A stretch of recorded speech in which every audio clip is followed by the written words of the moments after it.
Amigos televidentes, continuamos con este su espacio Cerrando la Noche y como le anunciamos antes de la pausa, ya tenemos en el set al licenciado Inocencio García, sociólogo, importante dirigente de la Fuerza del Pueblo, con quien vamos a hablar de diferentes tópicos. Y la verdad que me dice Junior que como la profesión del licenciado Inocencio es sociólogo, y la verdad que la República Dominicana está viviendo momentos difíciles, fruto de una pandemia, fruto de una situación económica, y ahora sumado esto a diferentes alzas de productos básicos de la canasta, nos gustaría que él nos dé una idea o cómo él ve como experto, como sociólogo el país, el rumbo por dónde va, como lo vemos con este estado de encripación y de situación económica. Don Inocencio, buenas noches. Buenas noches, bueno, gracias por la invitación. Qué bueno, qué bueno. La verdad que el pueblo dominicano tiene mucha preocupación, licenciado, con relación a la pandemia, a la situación económica, sumándose ahora a el alza de algunos productos de primera necesidad. Y la verdad es que fue bueno que pararan temporalmente el alza del precio del pan, porque la verdad que es uno de los productos básicos de la alimentación, de la dieta dominicana, y se sumarían otros productos más, porque no solo, la harina es simplemente la materia prima para elaborarlo, pero de ahí vienen otros productos que es parte de la cadena. ¿Qué opina y qué piensa don Ignacio García sobre este tema? Bueno, miren, yo creo que todo esto hay que ponerlo en contexto, porque para que podamos entender entonces la particularidad nuestra de la República Dominicana. Ya nosotros veníamos con una crisis financiera global de 2008, ¿no? Esa crisis financiera global, recuérdense que el presidente Obama destinó 700.000 millones de dólares para enfrentar esa crisis que ustedes saben que en ese momento cayeron instituciones emblemáticas, ¿no? ¿Verdad? Como Lehman Brothers y la American International de Seguro, ¿no? la AIG de Seguro y otras, ¿no? Y nosotros veníamos ya con esa crisis todos los países, ¿no? A nivel global. Nosotros tuvimos, recuérdense, en el periodo que ocurrió en el periodo del presidente Leonel Fernández, yo siempre cuento esto, tuvimos una medida de política económica ante la crisis diferente a lo que ocurrió en Europa. Europa tuvo, yo luego lo viví yendo desde 2013 hasta el 2019 como responsable de cooperación iberoamericano, porque era viceministro de Cooperación Internacional, y luego viví eso de manera directa en España, de la crisis social que se veía en la misma... Los parados, los desempleos. En las calles se veía... y bueno, fue porque Europa adoptó, en materia de ataque a la crisis financiera de 2008, una política procíclica, que quiere decir, implementó medidas de ajuste restrictivo y de recortes de inversión. Aquí ocurrió lo contrario. El presidente Fernández lo que hizo fue una política anticíclica, y el Fondo Monetario Internacional, el mismo Fondo Monetario Internacional, le ofreció al gobierno 1.900 millones de dólares que se dieron en varias partidas. Y si ustedes buscan la cifra, tienen que recordar que ya para el 2010, fue 2008, 2010 ya el país estaba creciendo a un 10% de la región, ¿no? O sea, precisamente porque aplicamos una política anticíclica, ¿no? A Europa le costó eso más de 10 años para recuperarse, ¿no? Bueno, pues ¿qué ha ocurrido? Eso que ya venía acumulado lo ha profundizado la pandemia. La pandemia ha afectado las cadenas de comercialización, ha afectado las cadenas de valor, todo el transporte se ha encarecido, las materias primas se han encarecido, ¿no? En fin, la pandemia vino a crear, diríamos nosotros, como un mundo nuevo. Eso es en materia económica. Bueno, y en materia cultural. Bueno, lo primero es que ya, en vez de enseñar la sonrisa, tenemos la cara tapada, ¿verdad? Dice mucho el bozal, ¿no? Hay un libro que yo debo de comprarlo, que no sé si está aquí en el país, pero es la extinción de un filósofo coreano, pero que tiene muchos años en Alemania. Es un autor famosísimo, ahora no me viene, pero es un filósofo importante. Él tiene un libro que se llama La extinción de las costumbres, más o menos se llama el libro. Entonces, bueno, ya hemos perdido, para que ustedes vean lo que trae la pandemia, hemos perdido los niveles de relaciones interpersonales y de relaciones sociales están afectadas. La afectividad. Ya, exactamente. Ya inclusive lo que tiene que ver con el luto, ¿no? Bueno, pues ya tú no puedes desarrollar todo lo que tiene que ver con el ritual. Con el ritual ya no puede cumplirlo a cabalidad. Es decir, todo eso nos lo tiene vedado la pandemia, todo eso nos lo tiene restringido. En fin, que esto es un cambio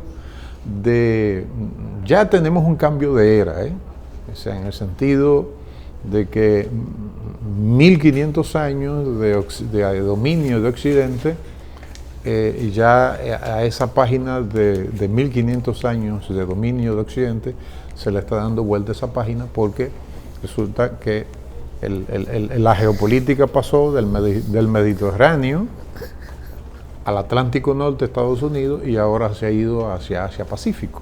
Acaba de haber una reunión de Putin, del presidente Putin y el presidente Joe Biden, que es muy auspiciosa, porque hay muchas tensiones, precisamente porque ese eje geopolítico ya está trasladado hacia Asia-Pacífico, cuyo liderazgo lo tiene China popular, ¿no? Pero bueno, siguiendo con el tema que ustedes han planteado, eso en términos económicos, pero también en términos sociales. Entonces, ¿qué está ocurriendo con esto? Si nosotros teníamos desigualdad en toda América Latina, que es uno de los graves problemas de América Latina, bueno, pues la desigualdad ahora se ha profundizado. Y hace, 4 meses, la Secretaría del Partido, la Secretaría de Asuntos Económicos de la Fuerza del Pueblo, emitió un estudio precisamente hace 4 meses con respecto al tema del impacto de la pandemia en la economía y en consecuencia en la calidad de vida de la población dominicana. ¿Ustedes saben qué porcentaje señala ese estudio de la Secretaría de Asuntos Económicos de la Fuerza del Pueblo? Está diciendo que, aparte de los aumentos, que yo le voy a hablar de los aumentos actuales, el 40%, dice la Secretaría de Asuntos Económicos de la Fuerza del Pueblo, de los hogares dominicanos están impactados en lo que tiene que ver en sus condiciones materiales de existencia. Lo que quiere decir, familias que antes tenían 3 comidas, ahora tuvieron que reducirla a 2 comidas, ¿no? Desde el inicio del año pasado estábamos experimentando ya de que familias ya se le estaban agotando sus recursos cuando estábamos, recuérdense, en confinamiento. Imaginémonos que eso fue ese estudio de la Secretaría de Asuntos Económicos hace 4 o 5 meses. Imagínate lo que está ocurriendo ahora, a pesar de del mantenimiento de algunos de los programas, ¿no?, ¿verdad?, del gobierno, de ayuda del gobierno, pero aún así hay fenómenos de carácter social que tienen que ver con las condiciones materiales de existencia del pueblo dominicano y particularmente de los quintiles más carenciados, ¿no?, que son los quintiles que van del 1 al 3, pero resulta que nosotros estamos, a pesar de tener esa situación y de que ya la deuda consolidada, la deuda externa consolidada, la deuda consolidada en general del gobierno dominicano, bueno, el crédito público habla de un 69.2, pero hay otras estimaciones que andan por un 70.5, ¿no? Y lo que han dicho los economistas, que el gobierno se tiene que seguir endeudando porque no hay, es decir, no hay nichos de que el gobierno pueda, ¿no?, ¿verdad?, recuperar para elevar la presión fiscal. Pero sin embargo, el economista Henry Ebral, en un tuit de esta semana que yo recogí, bueno, dice que se ha acumulado, vean esto, lo que tiene que ver, lo que los expertos economistas llaman el gasto tributario. ¿Ustedes saben cuánto se ha acumulado de gasto tributario del febrero a la fecha? Dice el economista Henry Ebral, 2.500 millones de dólares. ¿Y qué critica él? Que es un contrasentido, porque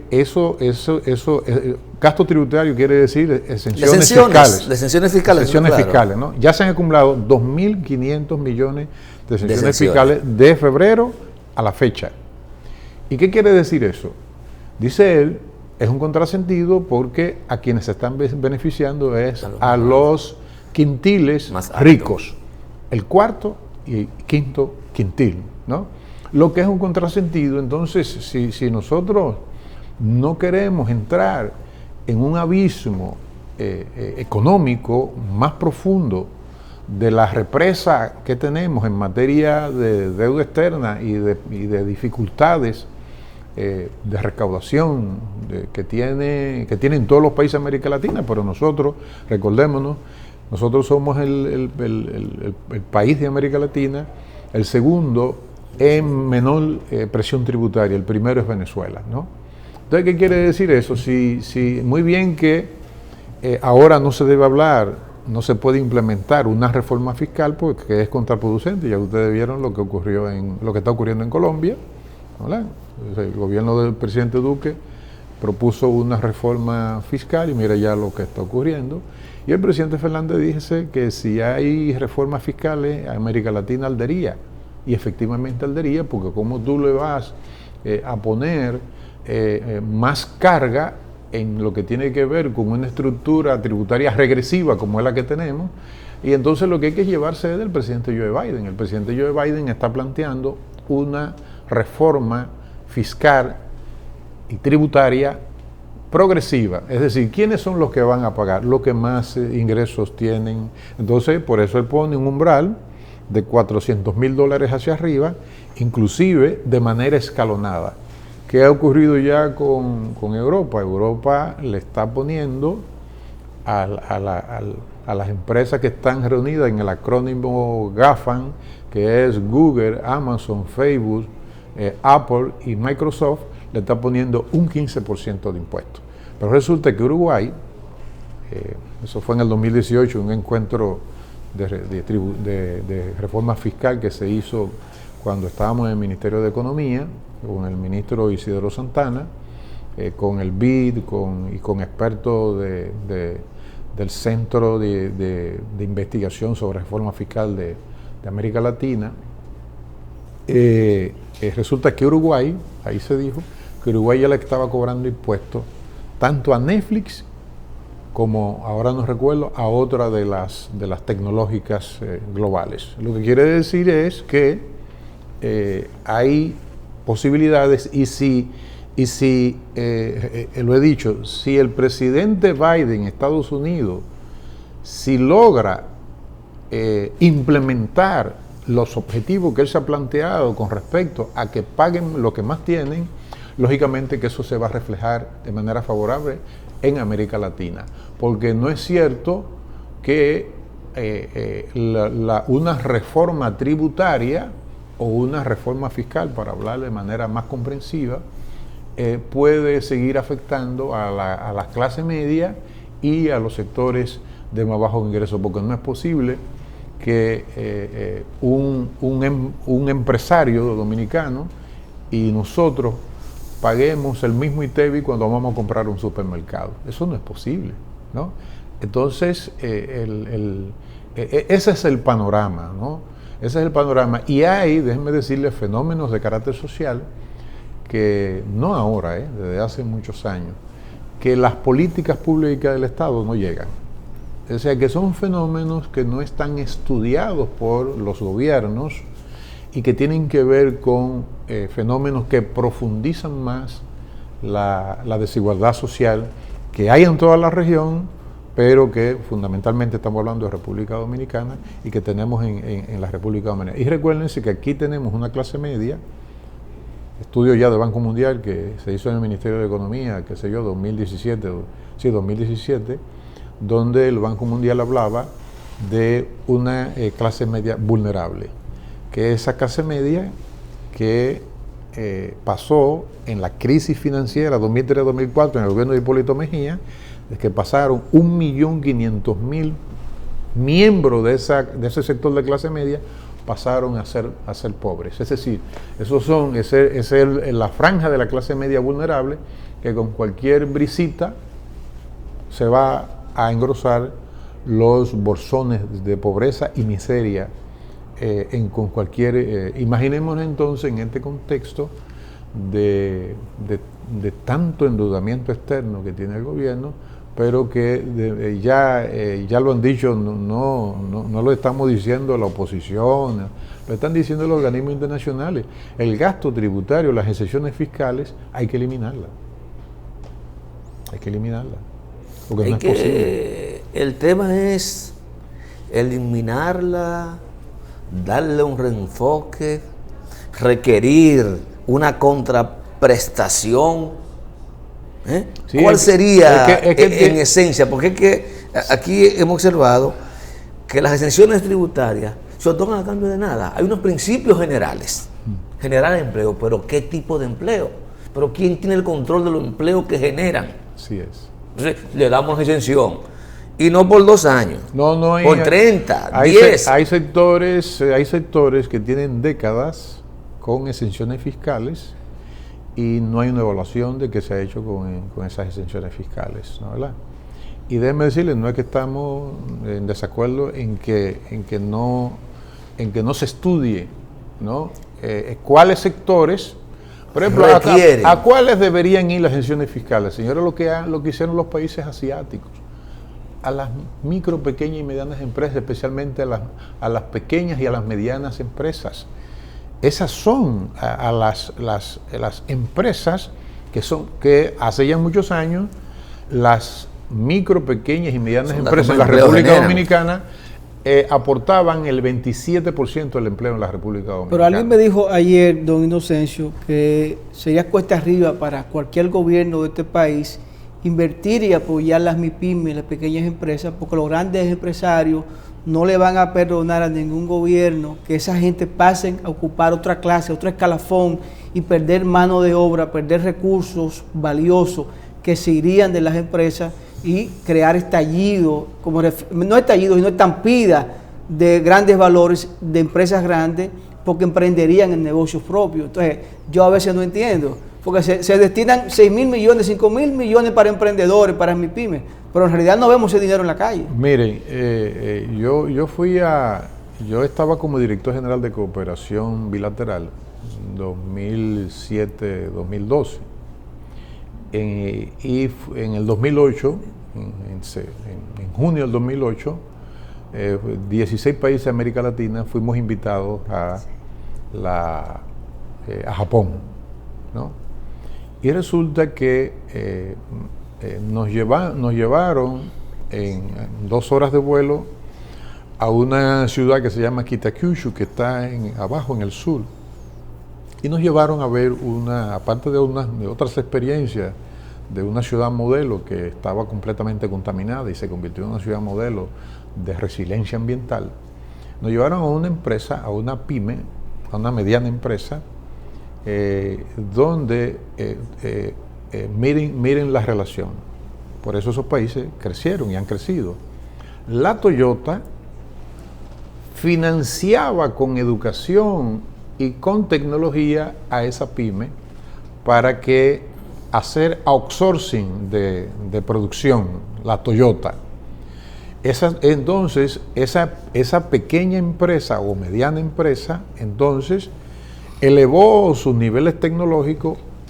En ese momento que nosotros fuimos, amplió su infraestructura del edificio y resulta que esa pyme estaba diseñando piezas de alta tecnología para la Toyota. Entonces, es cierto que puede haber esa preocupación, pero esa preocupación, a mi modo de ver, yo no soy economista, pero es de sentido común, no tiene sentido. No tiene sentido porque a todos nos conviene que... ¿Cuál es el colchón del sistema democrático? Es la clase media. Y la clase media viene a través de tanto de que hay una masa fuerte de profesionales, pero también de que hayan pequeños y medianos empresarios, ¿no? Eso es lo que asegura. Pero además, por el hecho de que, repito, sabemos que ahora es menor porque por el efecto de la pandemia, muchas de las pequeñas y medianas empresas han cerrado, pero años atrás estaban aportando, con estadísticas de hace muchos años, un 27% del empleo, de la estructura de empleo en la República Dominicana. Bueno, son datos importantes y ojalá los estados de toda América Latina y en especial República Dominicana lo tomen en cuenta. Nos dice que es tiempo de irnos a una pausa. Conversamos con el licenciado Inocencio García, sociólogo, importante dirigente de la Fuerza del Pueblo. Volvemos en breve.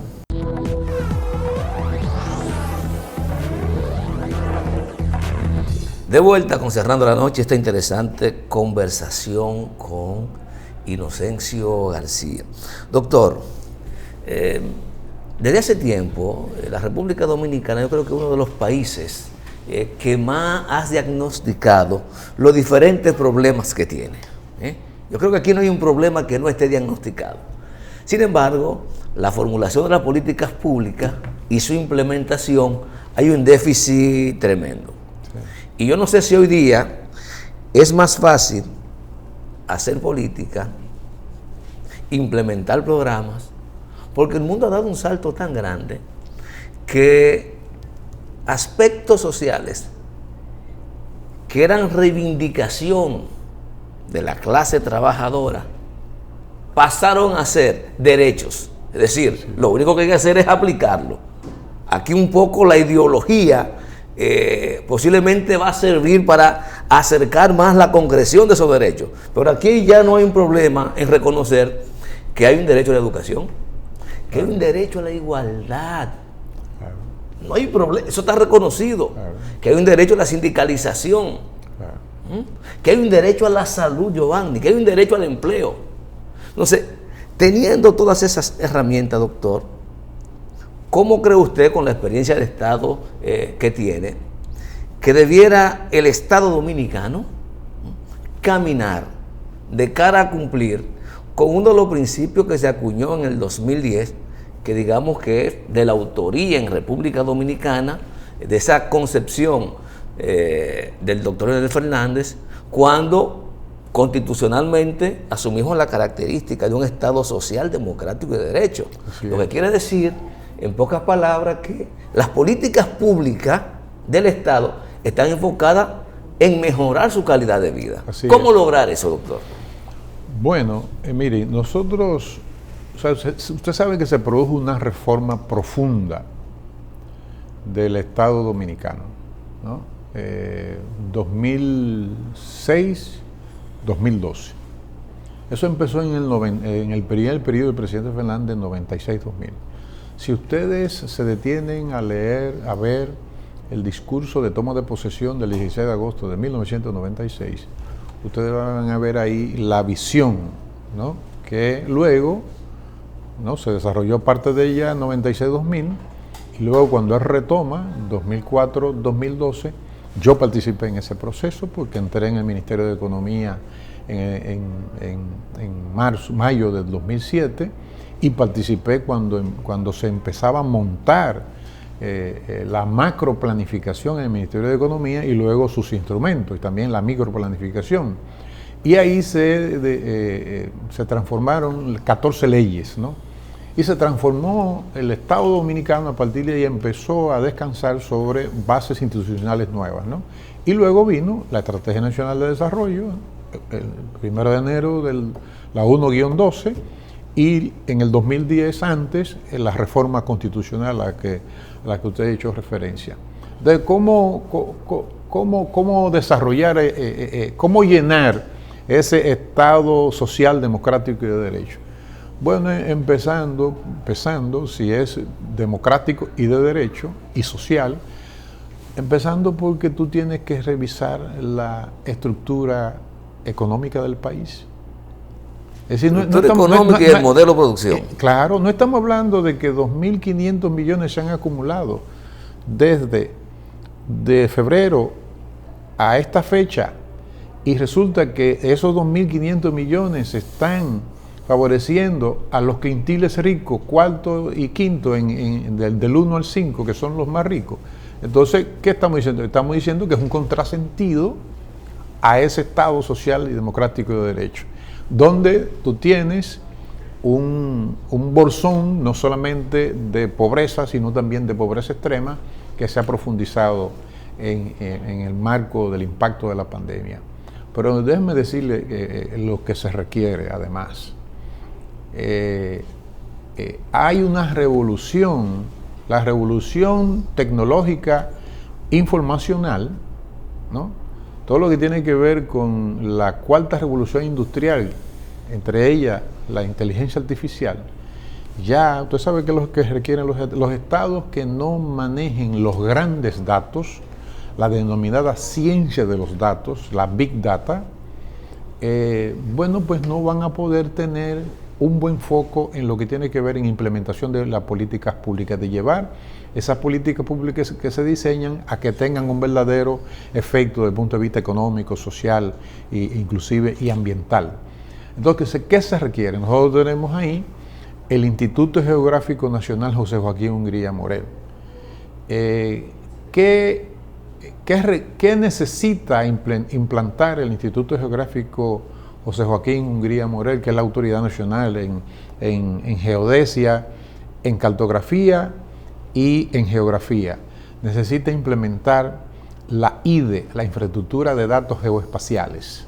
Porque resulta que sin una infraestructura de datos geoespaciales no vamos a poder, como se ha reconstituido el espacio territorial, es decir, hemos pasado de estructura rural a urbana, entonces se requiere que para esas políticas públicas que usted señala, se requiere que nosotros tengamos, los estados necesitan manejar grandes datos para poder diseñar políticas públicas más certeras y que inclusive la inversión tenga un mejor foco en el territorio. Bueno, Giovanni, el tiempo es implacable, no solo en televisión, hasta en la vida. A veces el cliché. Doctor Inocencio García, muchas gracias por habernos acompañado. Gracias a ustedes. En realidad no abordamos el tema político, pero yo creo que el público quedó satisfecho. Todo lo que abordamos fue político. Me refiero político partidario, pero creo que el público quedó satisfecho, porque en realidad el mensaje que llevó, creo que fue un mensaje alentador y sobre todo con mucha conciencia. Muchas gracias. Señores, conversamos con el licenciado Inocencio García. Vamos a despedirlo. Gracias a él por haber estado con nosotros y a ustedes gracias por la sintonía. Mañana este equipo encabezado por Junior Espinosa y quien les habla, Giovanni Almonte, nos volveremos a reencontrar con ustedes.